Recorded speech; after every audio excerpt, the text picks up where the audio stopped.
Hey guys, what's going on? So this is day 3 of the jumping workout. So this would be the Wednesday workout. Okay, so you're gonna start off walking, jogging, backwards.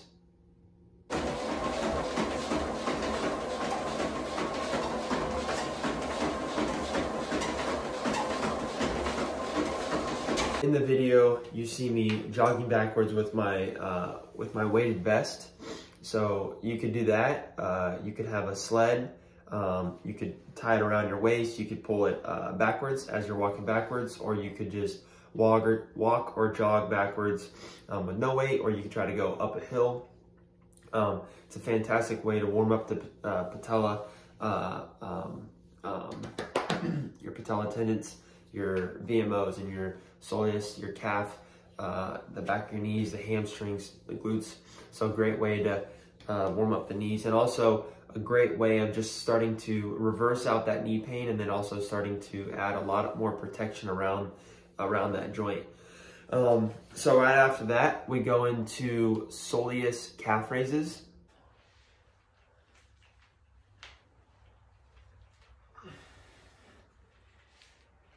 So as you can see in the video, my toes are about 6 inches off the ground. And what that is that's allowing my heel to get a full drop and a full stretch. I have 25-pound dumbbells. That's the heaviest dumbbells I have at the house. So if you can load up more. Try to get as heavy as you possibly can without obviously hurting yourself. Again, you want no pain while you're doing this. And I would only increase 5 pounds per week if you knock it out. So it is 100 reps in 5 minutes. If you can't do 100 reps in 5 minutes, then you have to decrease your weight. And if you get the 100 reps in 5 minutes, then you can increase your weight 5 pounds next week. Okay? And you just keep doing this until you just have as much weight as you possibly can on that soleus. And then you're also working on, as you're going down, trying to get that stretch, and then also getting a good ankle mobility stretch as well, and then trying to extend as high as you possibly can, and focus is pushing on through the big toes and the pad of the foot. The big toes and the pad of the foot, pushing through those, and then trying to extend as high as you possibly can to engage that calf. So after that, we have tibialis raises.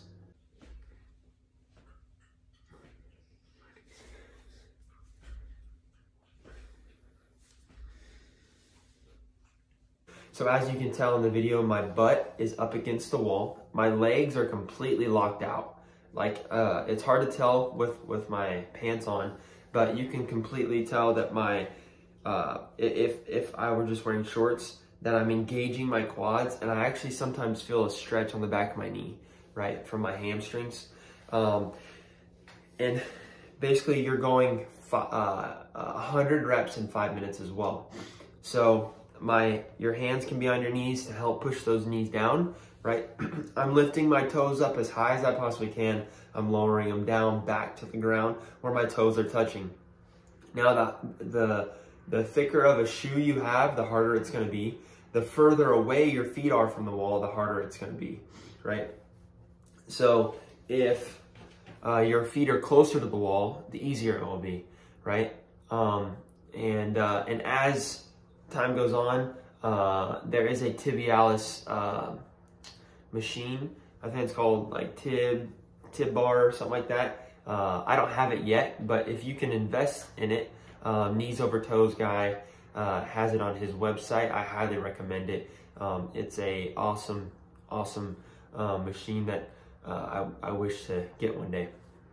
So then after that, we're gonna go into ATG split squats.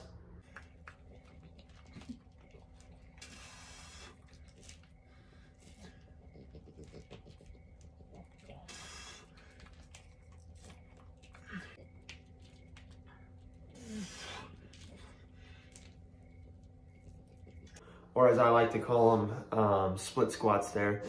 As you can see in the video, again, it's hard to tell with the pants, but you want to first start off with no weight, and have your foot elevated. So have your foot like on a bench, on like a 6-inch platform, something where your foot is elevated. Now I know in the video I have weight on my back, I didn't show any progressions up to that, but start off with your foot on a bench or something like that. And then you also want to have something you can be stable with. So maybe your hand on a wall, hand on like a, I don't know if you have like a broom or something to kind of just keep you stable. So what you're going to do, the main focus is as you go into the lunge, you want your hamstring to touch your calf, right? We're working on gaining mobility and strength through the knee, right? So this one is mainly working that VMO, right? We're putting a lot of tension on that VMO, which again is the fastest twitch muscle in the body, right? Your VMO. So you're going as far forward as you possibly can, where your hamstring is touching your calf. Now, if you can't do this with your heel on the ground, it's okay at the beginning to get your heel, to lift your heel up off the ground. Okay, it's completely okay to get your heel up off the ground in the beginning.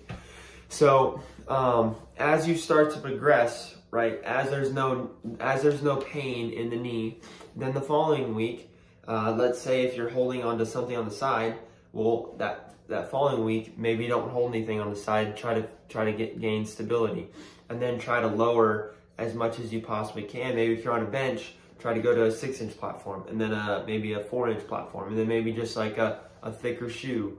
And then once you get into the shoe, if you're having a hard time trying to get the heel on the ground, then it's okay to maybe have some dumbbells in your hands to try to go as deep as you possibly can, right? And that will also help gain a little bit more depth because now you've added weight to your hands. And then from there, once the heel is on the ground, right, then you can add a bar, a 45-pound bar on your back, right? And now what you're gaining is you're gaining stability through the core, right? And you're gaining mobility, right? Because now your hip flexors are starting to get stretched out. And they call this the split squats because it's going to help you do the splits as well, right? Because that back leg should be completely straight, or as straight as possible. You do not want that back leg to touch the ground. So eventually we're going to get to the point where that back leg is completely straight and we're bringing that knee as far forward as we possibly can. The stronger you can, the further you can bring your knee past your toes, the stronger you are. I feel like we've learned our whole lives not to put our knees over our toes, right? But in life, it's such a necessity that whenever we do squats and stuff like that, everyone's always told us, don't put your knees past your toes. But when you walk up the stairs, it's physically impossible to walk up the stairs without your knees over your toes, unless if your legs are completely straight and you're using your hips. I promise you, you'll be out of whack, right? Or when you go down the stairs, your knee has to go over your toes, right? When you play sports, your knees go over your toes to sprint, to run. So it's such a daily thing that we do that well, why not like make it stronger through our workouts, right? And Knees Over Toes has a good program, or has a good thing on that, where there was a study done on some university or something like that created a study saying that not to do knee over toes because they saw that tension on the knee was bad. Well, then the same guy that created that same study said that he was actually wrong, and said that the tension on the knee was actually good. And it's just like anything. If you lift, right, you're creating tension through the chest on a bench. If you're doing squat, you're creating tension through the legs, right? But then that tension creates strength, right? And that's all we're trying to do with our knees as well, right? We're trying to create strength. That's why we're trying to get used to putting our knees over our toes, just like what athletes do, just like what you do in your daily life to gain strength in your knees, right? So we're not taking away mobility, we're trying to add mobility to our life, right? So again, that last progression, bar on the weight, bar on your back, and then you want to go up to 5-pound increments every single week, just like everything else. And then on top of that, you want to try to go up to 50% to 100% of your body weight. Once you hit 100% of your body weight, if you're in a leg dominant sport such as like soccer, basketball, stop there, because there is no need for you to increase anymore, right? There's no need for that.